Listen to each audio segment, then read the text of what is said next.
Welcome to Mastertech. In a few minutes, this month's program will start off 2003 with highlights of the new Chrysler Pacifica. Right now, though, I'd like to bring you a special message from Joe Hilger, Vice President of Global Service for Daimler Chrysler Corporation. Joe has a real passion for service and is a bona fide enthusiast of new and old Chrysler Group vehicles. When not focusing on improving service quality of the Chrysler, Jeep, and Dodge brands worldwide, Joe spends his spare time tinkering with his rare, limited production 1968 Super Stock Dodge Hemi Dart, the quickest volume production vehicle ever. Since joining Chrysler as a service representative in 1972, Joe has held a wide variety of service and parts positions, giving him a hands-on perspective of the service business. Joe is here today to share some of that perspective with you. It's not often I get the chance to speak to you directly about the business we're in. So I want to thank Mastertech for the opportunity to reach 50,000 service professionals. And I want to thank you for some of the impressive work you're doing in the area of customer satisfaction. Your pride in service is paying off. CSI and fixed first visit is going up. But today I want to talk about something that's important to all of us. It's the changing nature of the dealership service environment and how we can respond to the challenges that we all face. The good news here is that the non-warranty customer pay work is out there. Obviously the quality is getting better and warranty is coming down. So we have to work on the retail side of the business. And there's a lot out there. We estimate that dealers are missing almost $5 billion worth of business. In fact, only about 40% of the customers return to the dealership for service during the first year of ownership. And that percentage goes down as vehicles age. Certainly getting a part of this business is good for the dealership service department. But it also has another benefit as well, because customers who are committed to obtaining service from your dealership over the long haul are twice as likely to buy a new product from you. So what can we do to go after this together? Well, on the corporate side, we're responding in several ways, one of which is an increased emphasis on scheduled maintenance. The standalone maintenance logbook is aimed specifically at increasing the number of customers who come in for scheduled maintenance. The logbook and the corresponding changes that we made in the owner's manuals help remind customers of the importance of having their Schedule A or B maintenance requirements taken care of. And oh, by the way, we used to say that we recommended this service. We're now saying it's required. Taking the time to become familiar with the logbook and letting your customers know about how it's to be used will help you attract more work in the future, but more importantly, helps the customer protect their investment, and in the process, they have a better resale value on their car. We also offer a number of marketing programs that bring customers into the dealership and let them know you're ready to handle all of their service and maintenance needs. I'm talking about the annual owner loyalty program, which drives over 50 million mailings. We have service promotions, which target 6 million owners. And of course, you've seen the point of sale material that's in your dealership. All of this has to work together to work on perceptions. The perceptions that dealers are too high priced or not competitive in other areas, such as convenience, has to change. We have to go after the market, and we have to convince the customers to come to you. Plus, we're working on service advantage programs and other traffic builders for the future. And there's an exciting new tool for direct marketing communications called on-demand prospecting. On-demand allows your dealership to custom select the target audience and materials for the maximum return on your direct marketing effort. Why am I telling you all this? Because between you and us, we want to get real aggressive in the retail service business. That means being competitive with the aftermarket in terms of parts and labor pricing, vehicle downtime, and certainly convenience. One great advantage that dealership service departments will continue to have over the aftermarket shops is access to the best and most up-to-date training. You have the best training, and you know what? You're the experts without exception. Why would a customer want to go any other place for their service? Between your expertise, the training you receive, original equipment Mopar parts, and the fact that most of you are ASE certified, we have a real advantage in the marketplace. I said it before, our business is changing, and we're changing with it. As retailers, you know what you have to do. Do everything possible to keep your customers loyal to your dealership. I know it's tough work, but the customer sees it pretty simple. If my car is broke, fix it. If I need maintenance, please be convenient, be competitive, and be user-friendly. One final thought. Let me say thank you for the job you do every day. I think we all have the same mission. We want to offer the best service in the industry. With that, thanks again, and enjoy this edition of Mastertech.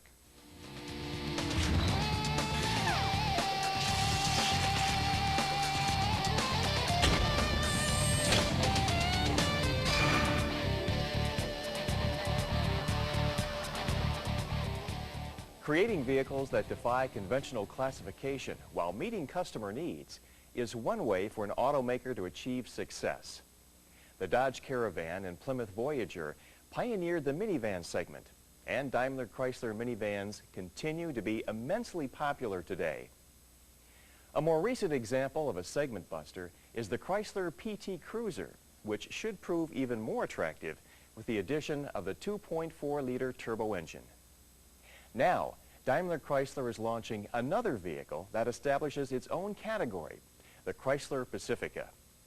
Pacifica combines many of the attractive features that customers have come to expect from their cars, minivans, and sport utility vehicles in a single vehicle. This month on Mastertech, we'll explore the new model service highlights of the Chrysler Pacifica, which carries the body designation CS. We'll start by talking about the different Pacifica models and when they will arrive. Then we'll cover service highlights by first looking under the Pacifica's hood at the powertrain. We'll continue looking at the powertrain-related items under Pacifica and then turn our attention to chassis components.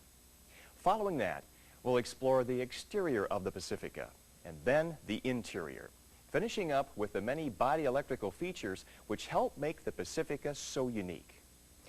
All of the Pacifica models offer the same versatile passenger and cargo accommodations. There's room to carry 6 passengers in comfort, as well as seats that fold flat for carrying cargo. First up in the 2004 model year is the luxury all-wheel drive model.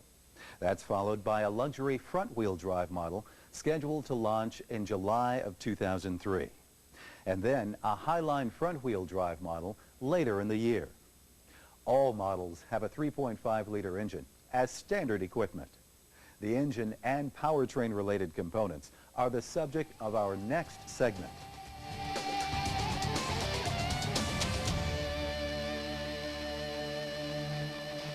The 3.5-liter single overhead cam V6 engine is similar to the engine used on LH vehicles.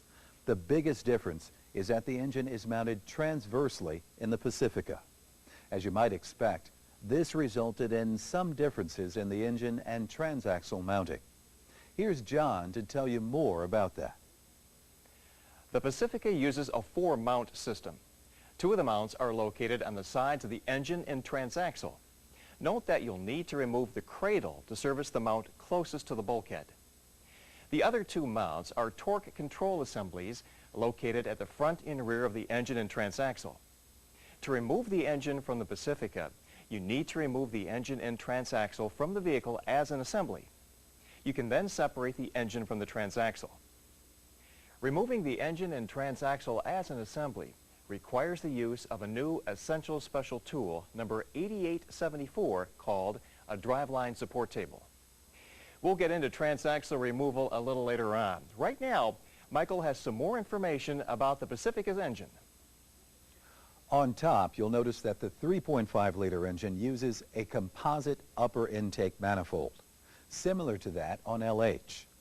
In the case of Pacifica, however, the runner's manifold tuning valve and short runner valves have been specially designed to provide low-end torque for this application. The coil-on-plug ignition system uses platinum spark plugs with a scheduled 100,000-mile replacement interval. You'll need to remove the upper intake to access the front plugs. The valve train is similar to what you're used to seeing on LH. However, note that the camshaft sprockets are keyed to the camshafts instead of being located by a machined surface on the front of the cam. The cylinder head gaskets can be replaced with the engine in the vehicle. However, due to the transverse mounting, the right cam sprocket removal is a little different than the left. To allow the cam bolt to clear components in the engine compartment, you'll need to shift the cam to the rear of the engine. Be sure to see the service information for the complete procedure. The Pacifica's exhaust system uses a new design that employs thin-walled air gap construction for the front exhaust manifold and crossover. This design minimizes heat loss and permits more efficient use of the catalytic converter. Besides the converter, the stainless steel exhaust system uses a resonator and two mufflers. A linear EGR valve also contributes to emission control. And Pacificas that meet CARB requirements boast a ULEV classification. At the bottom end of the Pacifica 3.5-liter engine, you'll find that the piston rods use a cracked cap design. Other notable engine-related items include some cooling system and accessory drive features. Here's John with the details. The Pacifica's cooling system uses HOT coolant, which provides a 5-year, 100,000-mile service interval on the initial fill. Speaking of filling the system, notice the vent port on the thermostat housing. It's there to release air in the system during refills. The accessory drive on the Pacifica uses a belt with an expected life of 100,000 miles. Like Prowler, the generator on the Pacifica has a decoupler to reduce noise and prolong belt life. You can use the existing special tool, number 8433, to remove and install the decoupler. Pacifica uses an integrated power module, or IPM, similar to that on minivans. The IPM combines the front control module and power distribution center. The IPM contains all of the vehicle fuses, including one for ignition off-draw. Pacificas are shipped with this fuse in the storage position, and it must be repositioned before the vehicle is delivered to customers. You can also reposition a fuse to change the instrument panel power outlet feed from battery to ignition. One difference from minivan is that on Pacifica, the front control module and power distribution center cannot be serviced separately. The IPM is serviced as a unit. One thing you won't notice under hood on Pacifica is the powertrain control module. Here's Michael to explain some of its features. The powertrain control module is part of the next generation controller, which is located on the outside of the driver's side frame rail, forward of the wheel well. Early build Pacificas use an NGC1, but this will be replaced with an NGC3 in July of 2003. The fuel delivery system on Pacifica has an unusual design which accommodates all-wheel drive components while still providing a large capacity. A saddle-type fuel tank holds 15 gallons on the left side and 8 on the right. Let's go over to John, who has a tank assembly removed from a vehicle, for a look at some of the system's notable features. Thanks, Michael. The first thing to note with this saddle-type fuel tank is that the left side always fills first, followed by the right side. On the other hand, fuel is always pumped from the left side during operation. So how does fuel manage to leave the right side of the tank? The answer is, as excess fuel returns from the pressure regulator to the left side, it creates a siphon effect that draws fuel from the right. Each side has a fuel level sensor that sends a signal to the body control module. The BCM averages the signals to calculate a fuel level. There are two ways to access the fuel system components on top of the tank. One way involves removing the second row seats and floor console and then cutting the carpet. Beneath the carpet are access plates, which are sealed to the floor with urethane. Cutting through the urethane to free the plate under the left seat provides access to the fuel pump, filter, and left level sensor. Removing the plate under the right seat provides access to the regulator and right level sensor. You can also access these components by lowering the tank. You'll need to remove the drive shaft and exhaust system to do so. Mated to Pacifica's transverse mounted engine is either a 41TE for front-wheel drive applications or a 41AE for applications using all-wheel drive. Auto stick is standard on all models, and they also have an electronically modulated converter clutch. Like other current production automatic transaxles, these use ATF +4. However, the severe service or Schedule B change interval may be different from what you're used to seeing. For the Pacifica, it's 60,000 miles instead of the usual 48,000. Michael has some more transaxle service features to tell you about, as well as a look at the all-wheel drive components. Unlike the engine, the transaxle can be removed separately from the Pacifica. However, you'll need to support the engine with the existing driveline support fixture, number 8534B, and the new adapter kit, number 8534-12. The all-wheel drive system used on Pacifica is similar to that on the minivan, with a few differences, which we'll point out as we go along.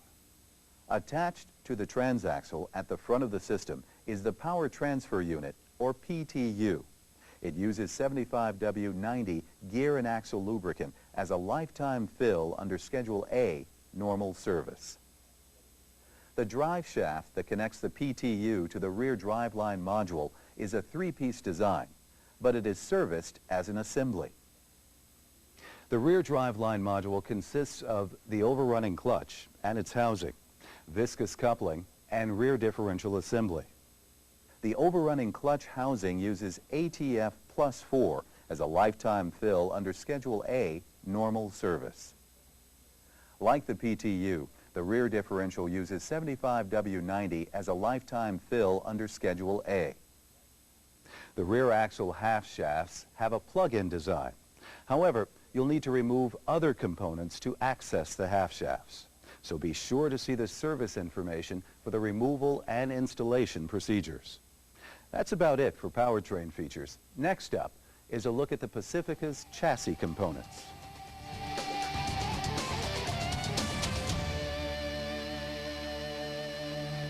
Let's start our look at chassis features with the suspension.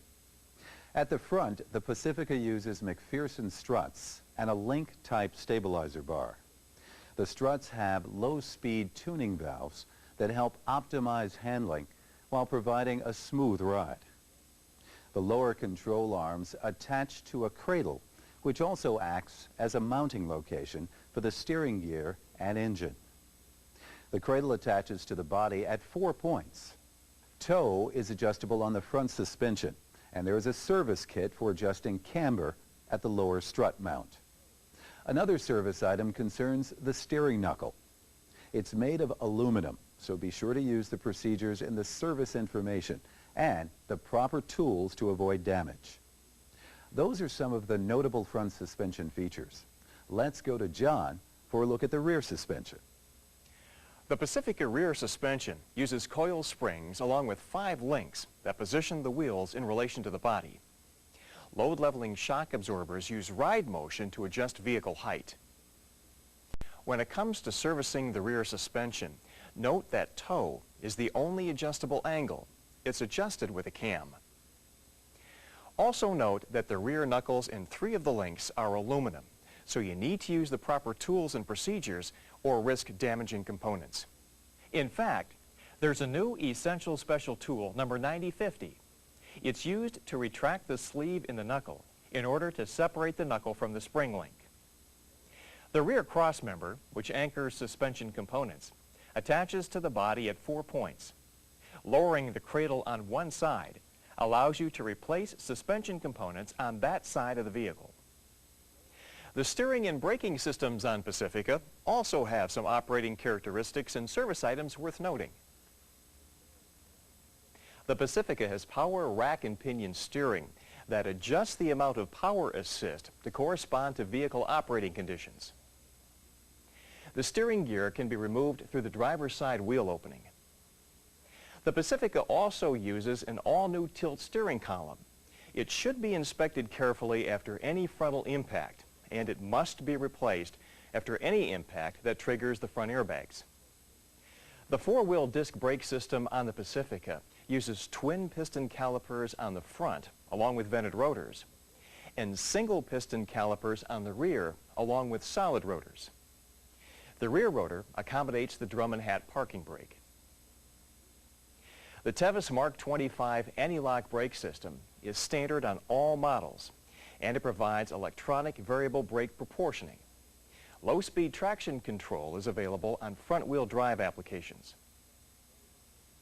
There are a few items you need to keep in mind when servicing Pacifica ABS.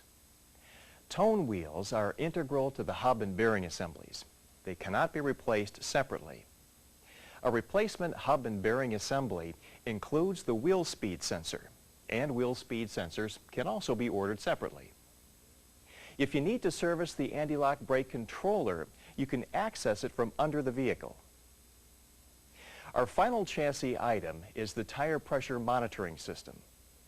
This system uses a battery-powered transmitter on each of the 4 road wheels. There is no transmitter on the spare. Expected battery life is 100,000 miles. The transmitters send a signal to a receiver in the vehicle, and standing by to tell you more about the receiver end of the system is Michael. The receiver for the tire pressure monitor system is located in the overhead console on initial launch. Later, it will join the combined remote keyless entry and Sentry key module in the instrument panel. Tire pressure messages appear in the vacuum fluorescent display and the instrument cluster. Messages indicate how many tires have pressure that is high or low. There are also messages to indicate system malfunctions. Those are some of the more notable chassis features of the Pacifica. Next, we're going to cover some exterior features.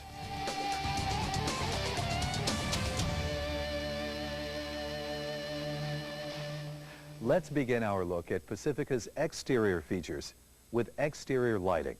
As you can see, quad headlamps are standard. The low beams remain on with the high beams, and high-intensity discharge low-beam headlamps are available. The Pacifica's grille can be removed separately from the front fascia. Doing so provides access to the solid-state relay for the radiator cooling fan. When you raise or lower the hood, you may notice another Pacifica exterior feature. The hood is made of aluminum for weight reduction. Up front, also note that the washer reservoir feeds both the front and rear washers, and it holds over a gallon of fluid. A sunroof is optional equipment on Pacifica. You'll need to remove the headliner to access the sunroof motor. As with other sunroof systems, keep in mind that many components can be replaced separately. Now, here's John to fill you in on some of the exterior features at the rear of the Pacifica. You may be familiar with power liftgate components and operation on minivan. Well, Pacifica also features a power liftgate as optional equipment. The power liftgate components are located under the left quarter trim panel. Unlike the minivan system, which uses a gear drive, the Pacifica uses a rack and pinion type mechanism. Beyond that, the power liftgate systems operate in a similar way. Power liftgate inputs include the switch on the overhead console and the RKE button. The power liftgate module receives these inputs over the bus. Other inputs include pinch sensors and a load sensor for obstacle detection, the primary and secondary latch, a handle and full open switch, and a thermistor. Power liftgate outputs include the liftgate motor and clutch, power cinch latching motor and clutch, chime, and turn signals. The key fob and overhead console switch provide one-button operation, and there is a cinching mechanism that latches the gate in the fully closed position. There is an audible warning and tail lamp flash prior to liftgate movement. There are also two types of obstacle detection: a sensor on the motor that detects excessive load that might be caused by an obstruction, and pinch sensors that are located on the perimeter of the liftgate. An obstruction detected by the pinch sensor reverses liftgate movement only during closing. However, one detected by the load sensor reverses direction during both opening and closing. The power liftgate functions do not operate during manual operation. However, power latching still occurs.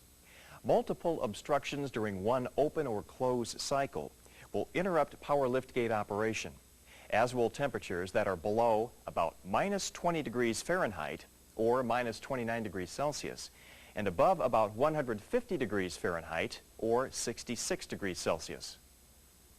The EVIC display in the instrument cluster has several messages that warn of inhibitors to power liftgate operation, and these may also be useful during diagnosis.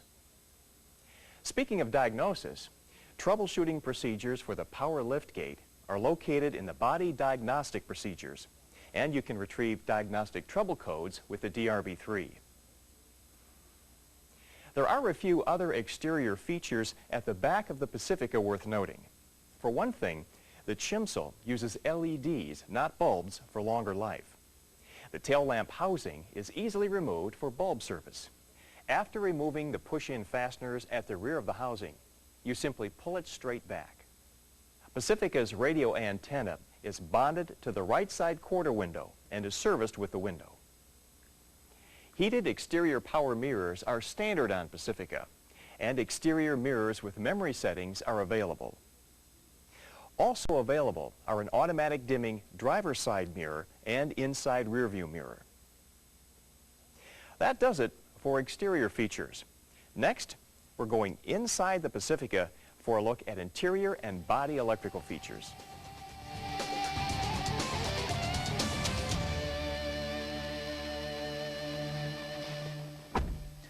Many of the interior features on the Pacifica are designed to optimize comfort and convenience for both the driver and passengers.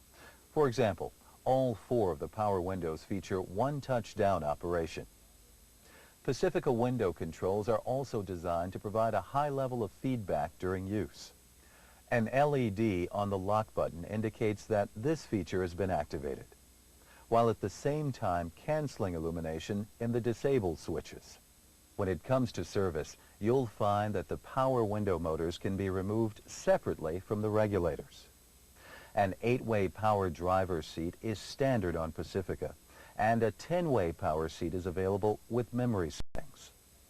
Memory recall switches on the driver's door send requests for seat as well as pedal and mirror positioning to the driver's door module, which relays these inputs to the heated memory seat and mirror module, or HMSMM, over the PCI bus. The HMSMM is located under the driver's seat. Memory settings can also be recalled via RKE buttons. In that case, the Sentry Key Remote Entry Electronic Module, or SKREEM, SCREAM, relays inputs to the HMSMM. A front passenger 4-way power seat is standard. Heated front and second row seats are optional on Pacifica with individual switches to control operation. The heat selection switches for the front seats are located on the doors. The door modules relay these switch inputs to the HMSMM. Heat selection switches for the second row seats are located on the center console. These switches are an input to the seat heat interface module, which controls both rear seats. The system in the rear is similar to that used to control front heated seats in other applications. The second row heated seats have self-diagnostics, which will flash the switch LEDs to indicate the cause of a malfunction. An open circuit will cause the high LED to flash. A sensor circuit malfunction flashes the low LED. And a short circuit flashes both LEDs. To the Pacifica's designers, passenger safety is just as important as comfort. Here's John to discuss the occupant restraint system in detail. In keeping with the trend towards central control, in Pacifica, the occupant restraint controller is responsible for all passive restraint devices. It's located under the center console. The ORC's duties include control of seatbelt tensioners located on the retractor assemblies of the front seatbelts. And of course, it deploys the multi-stage driver and front passenger airbags. It deploys these devices in response to a signal from the front impact sensors, which are located on the sides of the radiator closure panel. To protect the upper part of legs and to optimize the driver's position during a frontal impact, the Pacifica also features an inflatable knee blocker on the driver's side. The bag for the knee blocker is positioned between two panels. Upon deployment, the outer panel acts as a restraining device. With the addition of the inflatable knee blocker, be sure to observe all of the safety precautions when servicing the knee blocker or components near it. Also in the area of service, note that you can remove an undeployed front passenger airbag through the glove box opening. Besides the knee blocker, another passive restraint feature that really sets Pacifica apart is the optional side curtain airbag system. It provides protection for all 6 seating positions during side impacts, and it does this through an extensive set of impact sensors. There are a total of 6 side impact sensors. 4 of them are located near the front and rear door sills, and 2 are located in the rear quarter panels. Since some of the passive restraint devices are different than what you're used to seeing, it's particularly important to refer to the service procedures and to heed any warnings or precautions. As long as we have a few components removed, I might as well point out a few more of the Pacifica's interior features, such as the optional power adjustable pedals. A pedal position sensor allows the heated memory seat and mirror module to memorize pedal positions. Earlier, we removed the center console to show you the ORC. The upper part of the center console must be removed if you need to service the instrument panel. Now let's go back to Michael, who's going to continue our look at Pacifica's interior features. The Pacifica's cluster provides a central location for vehicle information, and it presents that information in an appealing way. The display is blank with the key off. LEDs provide illumination with the key on. There are no bulbs. A clock and switch module to the right of the cluster allows the driver to change displays and make selections. In fact, by using the US metric button, drivers can change the indication on the speedometer to correspond to miles or kilometers per hour without a change in the speedometer scale. In the lower left corner of the cluster, there is a vacuum fluorescent display. Besides compass mini-trip functions, this display is also used for Electronic Vehicle Information Center, or EVIC, functions on Pacificas equipped with this option. The EVIC module is still located in the overhead console, however, and it communicates with the cluster over the PCI bus. The switch module buttons allow the driver to change EVIC displays and make selections. Speaking of selections, there are a number of features on the Pacifica that can be programmed either through the EVIC or by using the DRB3. These features are detailed in the Pacifica Owner's Manual, and they're listed in this month's reference book. One interior feature that customers will find appealing is the ignition key cylinder location. It's mounted in plain view on the instrument panel instead of on the steering column. And notice that accessory is between the lock and on positions. The ignition key is unique in that it combines the key, Sentry key transmitter, and the remote keyless entry transmitter. And that's not the only thing that's been combined. Located near the key cylinder in the instrument panel is the Sentry Key Remote Entry Electronic Module, or SCREAM, we told you about earlier, which combines the Sentry Key and RKE modules. And as we explained earlier, they'll soon be joined by the Tire Pressure Monitor Receiver. The HVAC system on the Pacifica provides the driver and front passenger with dual-zone automatic temperature control. The driver can also operate the system manually and can switch operation between dual and single-zone modes. The Pacifica's center console has upper and lower ducts, which deliver cooled and heated air to passengers in the second and third row seats. Air delivery to these seating positions is enhanced by an auxiliary fan in the center console that can be controlled by a switch once it is enabled by the control head. The Pacifica HVAC system is similar in operation to the ATC system used on the minivan. The ATC control head receives inputs and operates the system to provide a comfort level consistent with the temperature selected. Inputs include dual infrared sensors located in the control head. Outputs include a pulse width modulated signal to a blower power module. Also note that the HVAC unit uses the 2-wire actuators we told you about in previous Mastertech releases. The HVAC unit also has a replaceable air filter, like those you've seen in other applications. Before we leave HVAC systems, there is a related item we need to cover.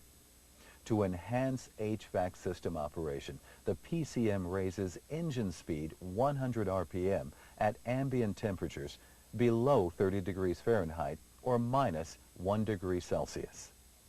Next, we're going to take a more detailed look at an area that we've already touched upon when discussing interior features, Pacifica Body Electrical.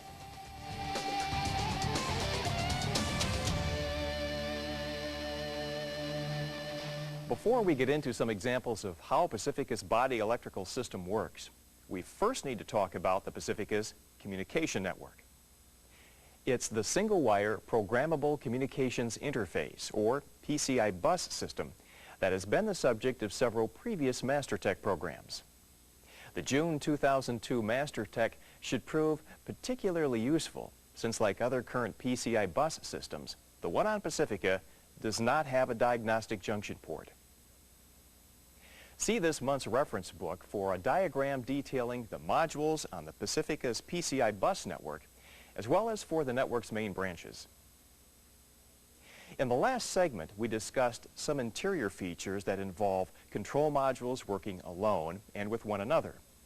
At this point, let's look at a few more examples of how control modules work separately and together to operate Pacifica's body electrical features. We'll start with the Body Control Module, or BCM. It's located under the instrument panel on the left side. The BCM provides some features by itself, such as when it operates lamps as a result of a hardwired signal from a liftgate ajar switch. However, most functions are not that simple, and in addition to hardwired or multiplexed switches, the inputs the BCM uses for features may be from other modules. For example, a front door ajar switch provides an input to a door module, which then signals the BCM via the PCI bus. The BCM then operates courtesy lamps. We've already discussed some of the other modules that help provide Pacifica's body electrical features, such as the heated memory seat and mirror module, and the Sentry Key and Remote Electronic Entry module. We've also been referring to the door modules, and we need to examine these more closely. As you've seen, the driver and passenger door modules, referred to as the DDM and the PDM, play a role in the operation in a number of Pacifica's body electrical features. If these names sound familiar, it's probably because you've encountered similar modules on other vehicles, such as Grand Cherokee. The door modules are integral with switches on the driver and front passenger doors. Features supported by the door modules include the power windows, power door locks, power and heat for mirrors, power and heat for seats, and courtesy lamps. The driver's door module acts as the primary controller and supports memory settings for these features. In some cases, a door module receives a switch input and provides a direct output, such as when a driver operates power windows on that side of the vehicle. In other cases, a door module receives a switch input and provides a bus message to another module, such as when a driver operates the power windows on the opposite side of the vehicle. In that case, the DDM receives the input and sends a bus message to the PDM. Control via bus messages also occurs with components such as power heated seats, where a bus message relays commands concerning seat position, memory settings, and heat settings to the heated memory seat and mirror module. As you can see, the body electrical system on the Pacifica is complex. That's why it's a good idea to sign up for additional body electrical training if your work involves this area. The recently developed RSCS Body Electrical course is aimed at providing you with the information and skills to diagnose and repair body electrical features on minivan and Pacifica. See this month's Tech News for more details on these and other courses related to Pacifica. Pacifica offers a number of features that can entertain and inform customers, help them find their way to a destination, and communicate with others. In our final segment, we'll take a brief look at these features.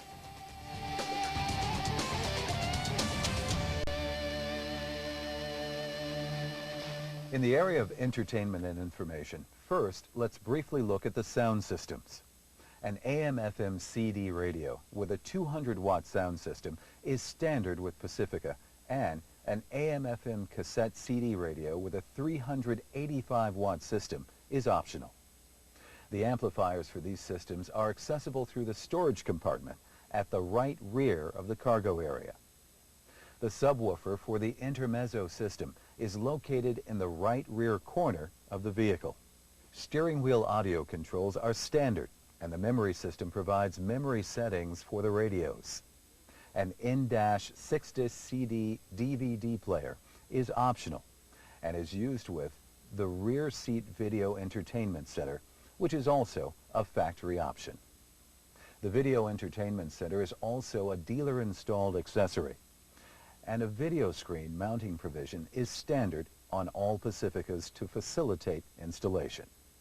Also available as a factory option is the Sirius satellite radio, which enables customers to select from 100 channels of music and information.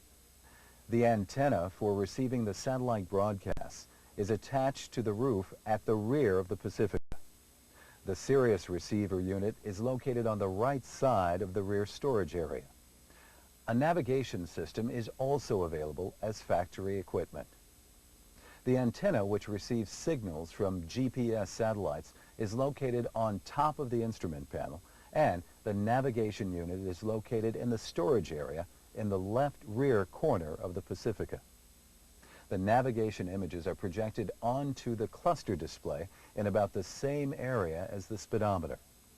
Navigation system operation is controlled through buttons on the clock and switch module to the right of the cluster. Our final feature is also optional factory equipment on Pacifica.